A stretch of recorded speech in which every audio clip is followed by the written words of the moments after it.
Hello, everybody. Welcome to this session, the welfare state session, leaving no one behind, how the G20 should shape the future of welfare states. The vehicle, of course, welfare states, which carries much of the weight of the entire conference agenda, does it not, of recoupling economic growth and social welfare.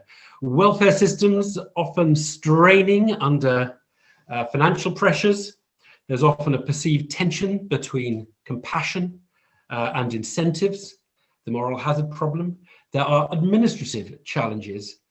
And yet, if we've learned anything over the last year, we've learned that countries, states can do great things, big things, when they put their mind to it. So we have a chance, I think, to swap ideas with a great panel. Incidentally, if you would like to make a comment or a question, you're very welcome to do that in the chat box. We may or may not get around to questions, but do leave your comments. Let me just briefly introduce the panel. We've got Tito Bueri, who's the lead co-chair of the T20 Task Force 6 on social cohesion and the future of welfare systems, professor of economics at Bocconi University in Italy. Marc Fleurbe, who's professor and research director at the National Centre for Scientific Research at the Paris School of Economics. We have Richard Salmons, who's Director of Research at the International Labour Organization, and Margot Thomas, Founder, Chief Executive of the Women's Economic Imperative. Now, we have so much to talk about and so little time, do we not? And I thought rather than trying to impose a structure, I thought I might just get each of you to answer this very, very open question.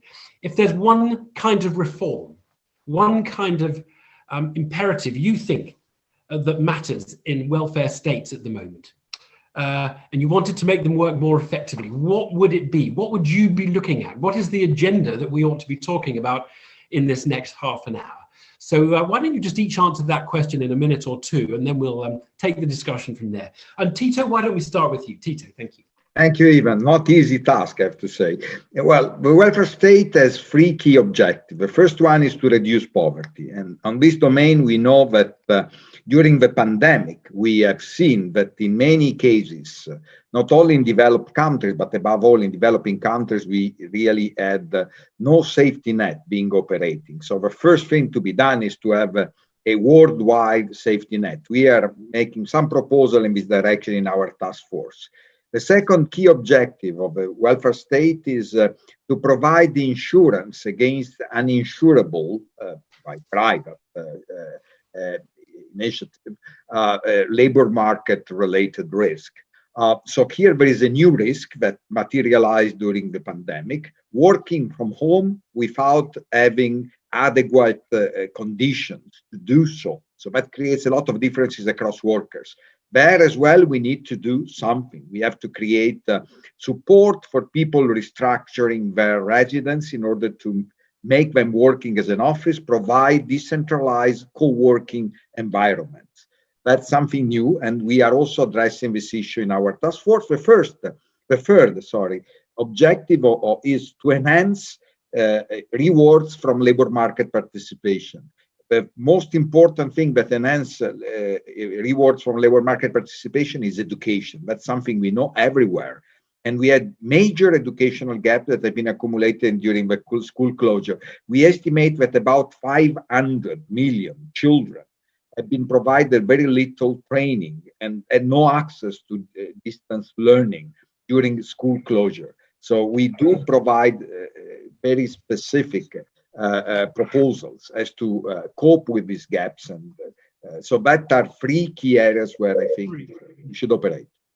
Tito, your second area of helping people restructure their residence for work, is that really a welfare state priority? That sounds like an employer's job to me. If I'm working for my employer and they want me to work from home, they need to give me a desk or a computer. I mean, there's so much else for states to do. Worrying about my ability to work from home for my employer seems like absolute bottom priority, surely. Sure, it is something that has to be done also via collective bargaining, and it is to be provided by the employers. But still, there is a role also for public intervention, for instance, in providing good internet connection, subsidizing some spending for restructuring of apartment, of residences, supporting and coordinating co-worker facilities. So it's something that I think there is also a role for the state intervention. Okay. Tito, thank you for that. Okay, Mark, I gave a very general question. What would you be focusing on? What's the imperative? What's the agenda at the moment? Mark, what would you answer to that? Yeah, there are a couple of important things, but one I could do is to follow up on Tito's mention of the global safety net. And in the context of the G20 and in his task force, we've been working on this idea of going a bit forward. You know, there are efforts that have been going on, especially in the UN framework for universal health coverage. But we think that we must also look at poverty and more than that, providing security in terms of income and consumption to people. And the idea we've been working on with my co-authors, Gianluca Grimalda, Fernando Filguera, and Ruben Bobolo, is to set up a mechanism that would really operate at the global level and would distribute to every citizen of the world. We might start with some countries that are most in need, but the ultimate goal would be to have something like a citizen income at the global level, global citizenship income, that would promote the idea that there is something good about globalization, that people can really feel the solidarity mechanisms that can provide new leverage at the global level. And so we discussed how to fund that and what level of coverage could be offered. Of course, the details are complicated, but one of the key motivations is really to address the challenge of the low level of trust that people have in institutions, including the welfare state, and the low level of trust that they have toward globalization in general. So this global citizen income would be a step forward in alleviating these problems. Mark, that is an absolutely fascinating one. We can talk about it more. Just tell me, though, in terms of who pays in the poorer countries for that global basic income, are we talking about that coming out of, if you like, aid budgets, richer countries helping poor countries guarantee a minimum income? It's not something you're saying to poorer countries that you have to provide that income. Exactly. So the idea is to have a really global system of funding that would involve certain taxes. So in the long run, we could talk about the global wealth tax that many economists have been proposing. We could talk about the carbon tax that for a few decades will provide substantial revenue. We could talk about the Tobin tax, the tax on financial transactions that would also potentially provide substantial revenue. But in the short run, to address the current crisis and ramp up this idea in a quick way, we can think of other things. There have been talks about, the minimum tax on profits of corporations and these sort of things going on. And efforts could be done on official development aid, which is currently at about half of the level it should have, according to the official objectives of the state. So there are many things that could be really tried, even in the short run. Okay. Lots to think about. Our problem in this conversation is how we don't make it about literally everything in public policy. Richard, why don't you give us your very open general answer to the this first question? Okay, thanks. Hello, everybody. I'm going to take a slightly different and broader tack, despite your worries, dear moderator, about going too broad here. And that is, this is posing a question about the welfare state and the future of it and what the G20 can do about it.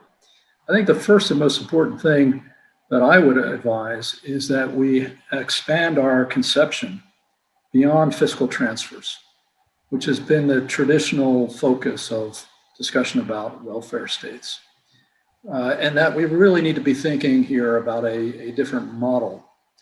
And let me explain what I mean by that.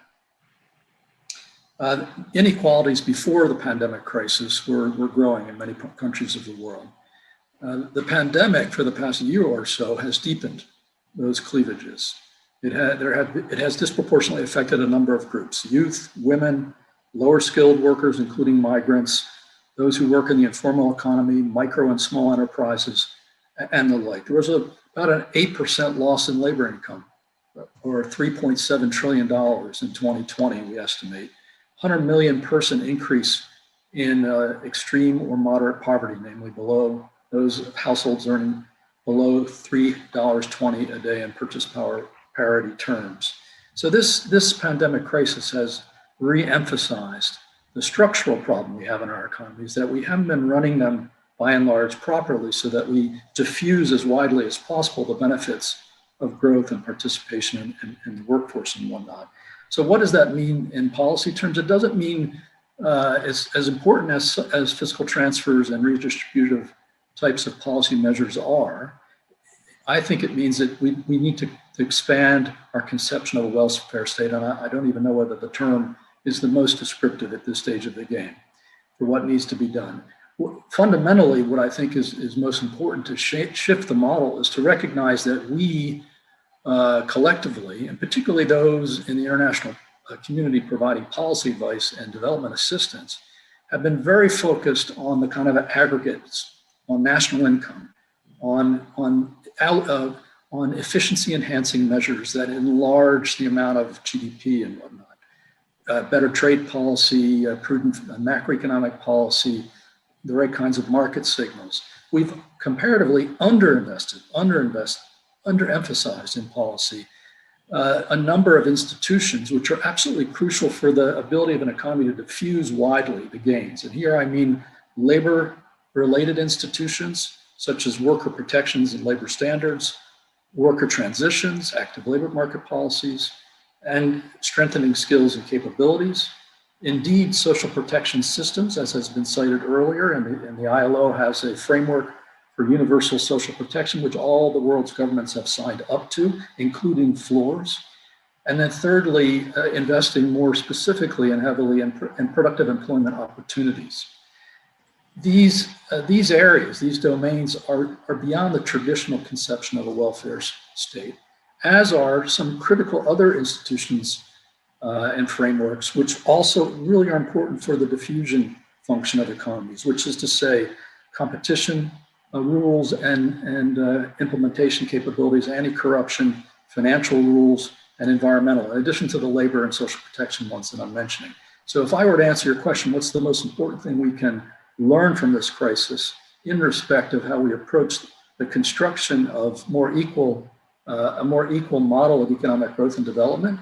It would be to expand our conception beyond the fiscal transfers, still necessary and important, but insufficient notion of political economy. Right. Every single one of you is giving us a the starting point of a conference of discussion, though. So that's really interesting. And Richard, just tell me an example of something somewhere that you would cite as if that does, if you like, advance the agenda you've just outlined, a kind of focusing this slightly differently from we take this money and give it to these people. Is it active labour market policies, as we've always called them, of helping people into work? Is it training? Is it I'm trying to picture what exactly you're talking about, as sort of an example.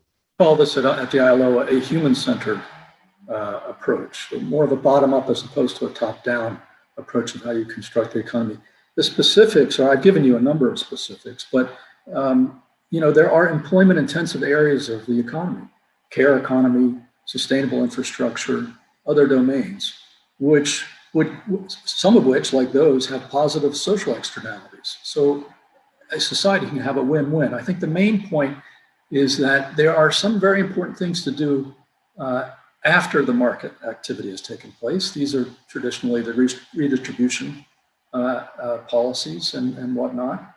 And then there's quite a range of things that influence the equity of market outcomes that come before market activity is done. So basically how easily it is for people to engage in the labor force and in the economy, how fair the rules are for protecting against rents, a deadweight loss from rents and the like, which is why I mentioned anti-corruption, competition rules and the like.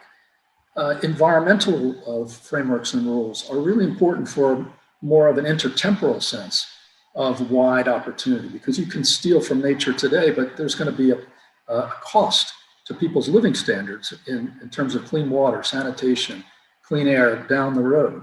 And so all of these, both pre-fiscal transfer and post-fiscal transfer, if you will, need to be conceived of as a system. So those are a few additional examples. Okay. Okay, good one. Thank you. Thank you for that, Richard. Right, Margot, your turn. See if we Thank can you so get much. Thank any you so broader. much. Go on. You know, I want to acknowledge just about every one of the angles that my fellow panelists have taken, but particularly to build on Richard's intervention about a human-centered approach to welfare. And I think we have an opportunity to reframe the discussion. The term welfare has been politicized and hijacked, and I think it's become, in some countries, quite divisive. And it's founded on a misunderstanding of the role of government in helping to sustain the well-being of all citizens. So I think we have an opportunity here to come together under the G20 and provide leadership on how we conceive of this and the fundamental calculus of why this is part of the role of the state. We can take a lesson from the COVID-19 pandemic itself about mutual vulnerabilities. And the fact is that unless we take care of the least among us, we ourselves are impacted. If we can get that calculus driving this, then we can begin to look at some of the inherent and structural biases that drive the policy making and the decisions about who gets what kind of help, and not just to look at it as entitlements. So we can help to break down a lot of the social and cultural biases that affect or impact ultimately the efficacy of the efforts and the mechanisms that are designed. And I think we can take a page out of the book of some of the economies that have addressed this from a particular angle. The assumption that the remedies and policies are gender blind, half of the world's population. And to Richard's point, even though there's a lot of data, 100 million people have slipped below the poverty level. But we know that women and girls are disproportionately impacted in terms of the costs and the risks of the pandemic. So when we design systems or safety nets, or introduce safety nets where they don't exist, we cannot assume that everybody's needs are the same. And so we have to calibrate based on the vulnerable populations, the underrepresented populations. And I cite the case of women and girls precisely because I think it's come into the fore more clearly. Women have left the labor force because of the lack of access to care. The assumptions about gendered roles, the roles of women versus men within the home as is carried forward in the workplace, and evidenced by things such as family leave and the ability of women to work from home or continue to work while caring for children. In the US, in 2 months, I think we had 100 million women leave the workforce. I'm mixed up my numbers, but leave the workforce in November and December of 2020. And the big issue for them, overwhelmingly, was access to care, lack of care. And so people with children had no recourse, and they found themselves deeper into the poverty trap because the remedies have not been sensitive to those needs. I cite that as a particular example because I think it points to the broader issue that we need to grapple with in terms of the vulnerable groups who need to be helped in these situations and in different ways over the short, medium, and longer term. The other area that I think also that needs to be addressed in the same way is the whole administration of the systems and the rules that govern the system to enable them to respond to the needs of the targeted populations. And if given the opportunity to leverage digital technology to address this, then we have an infrastructure issue that needs to be addressed, and that's access to digital, and that's globally. So I would stop there for now. Okay, Margot, another mini tour de force. We've had from each of you some really grand ideas and some ambitions as well. I guess, Tito, I'll come back to you. I guess if there's any kind of thread, less from what you were saying, which in many respects is the traditional agenda of poverty reduction and incentivizing work and making people ready, match ready for work. The agenda is about reframing welfare systems away from what is a rather accountant's argument about this is the money and this is how we divvy it up between these different groups. It's about somehow changing the conversation about welfare, whether it's about the labor market entitlements and the way the labor market works and stopping corrupt kleptocrats taking too much for themselves, whether it's about gender. Is the conversation, are we at a point post-pandemic, Tito, where the conversation needs to go beyond what is the traditional welfare conversation, which is people with computers working out how to get the best bang for the poverty reduction with this budget? Thank you, Ivan. Well, I prefer to be as much as possible pragmatic, because really we have to be pragmatic also in making proposal for the G20. But I take up your suggestion of trying to think, in broader terms. I think there is no traditional agenda here. Remote working is a new thing, so something we have to think about. It's completely new.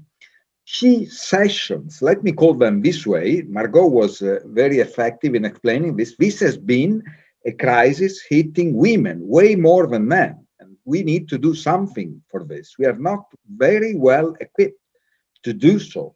Also, we have been adding to the difficulties and the vulnerability of women in the labor force, in the labor market, also those that arise in the family, in the care for the parents and all of these things. That has been increased also during school closure. So that's something we have to balance more, the position within the family. There is bargaining in the family. We cannot deny that. There is something like that. We have to support women in this respect.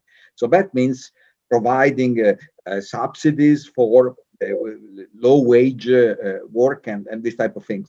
Another thing that I think there is a new thinking is wage insurance. That's a new instrument that has not been so much implemented. There have been many talks, but not so much been done in that respect.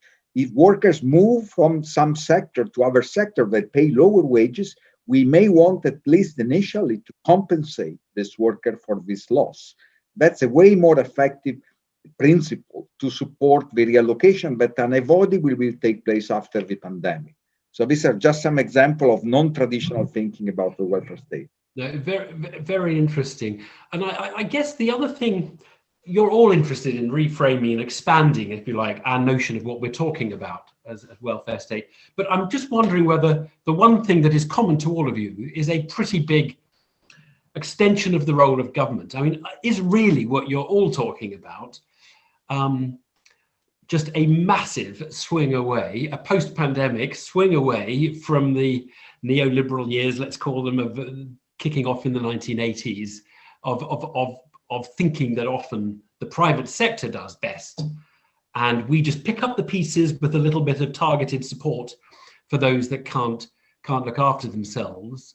Are you really saying now that this is, just a much bigger government agenda? And so maybe I'll give the other three of you just a chance to answer that very quickly, because we really have very little time, as to whether you do just see this as an agenda of much bigger government. And And maybe Mark, you can start, because of course you proposed the global minimum income, which would be a very big extension of government. But Mark, in a way that's true, but I really would like to reinforce what Richard and Margot have said about changing the focus from looking at the damages of the economy in terms of poverty and so on, and really making the economy more humane, changing the rules of the game. So it's about, instead of talking about the welfare state, the idea is to have something that becomes more like an empowering state or an emancipating state. That's really the idea. And so it's not so much about a bigger state, it's about a state that integrates social issue into other policies, like competition policy, like corporate governance issues, like labor relations. All of that is important. And I would like to add one more element to that in terms of integration, which is to also look at environmental issues. So environmental policy and social policies should be integrated as well. So it's less about enlarging the state, it's more about integrating the dimensions of the state action. Yeah. Richard, do you want to come in on this point, that it would sound, I think, to people not thinking about it perhaps as carefully as Mark just has, that it's a huge growth of the state's role? Undeniably, it requires a more active role of the state. But as the professor just said, much of this is not just about the state's own programs. It's setting the incentives and rules in the market itself, in the economy itself, to help shape private sector decision making in a direction that results in a more equitable, and I would argue, I'm going to spend a moment on this, a more efficient economy, a stronger economy, a bigger pie as well down the road. So while I think what you say is valid, it's not really the point of departure for it. This is not an agenda to create a big state. It's an agenda to recalibrate and rebalance, as the world's governments, including the G20 and the T20, have been saying since the great financial crisis over a decade ago. We're supposed to be rebalancing. Well, the rebalancing is this. It is to rebalance and elevate the level of importance on these kinds of institutions, some of which are services delivered by governments, most of which I would argue are setting the institutional enabling environment for a more effective private sector activity. If we do that, I would argue that it actually would make for a stronger rate of growth and a more resilient rate of growth. Because if you get more people participating in the labor force, then you're pushing out the growth potential of economies. If you're investing more in people's skills and capabilities, and you're helping to shorten their transitions between one work and another job, then you're also improving the growth of the economy. So that's why I'm a little reluctant to headline it as a big government agenda. No, okay. Well, you've made a brilliant response to the question, and you kind of anticipated where I wanted to go, which was really, you're saying the equity efficiency trade-off, which economists like me were brought up on, believing it's not as simple as that. That might be a conclusion that you're all going to agree on. It's not as simple as there's an equity efficiency trade-off. We just have to choose where on that line we go. We've got to finish in a moment. I will go back to Margot, but Richard, just on that, suppose I told you the pie isn't going to be bigger. As a result of all this, the pie is going to be slightly smaller. It still might be a good idea to do all of this, right? Because you might just get better welfare outcomes, even if the overall pie was a bit reduced, right? I resoundingly agree with you. I consider GDP growth the top line measure, not the bottom line measure of national economic performance. Really what all of our societies, how we grade the effectiveness of our economies is on how living standards at the household level progress. To your point. Margot, you have the last word. I think we've had a really useful discussion, Margot, and I think you were the first to talk about reframing, but that's really what we have managed to do in half an hour is agree on that. My last word are 3 words. I think what we're talking about here is equity, efficiency, and resilience. And if we can get this right at this point in time, over the long term, we'll be much more able to address some some of the shocks and crises that will continue, we will encounter going forward. Do you know, I really wondered whether we could have a useful discussion on such a big topic in such a short period of time, but actually we have had a really useful discussion, but it's only obviously the start of a discussion. There's a lot more to say, but look, let me thank the panel. Tito Bueri, Mark Fleurbet, Richard Salmons, and Margot Thomas. Honestly, great contributions from all of you. I hope you in the audience have found that useful, and it's provoked thoughts that you'll take away. And I'm grateful to you all for watching. Thank you so much. Thank you. Thank you. Thank you.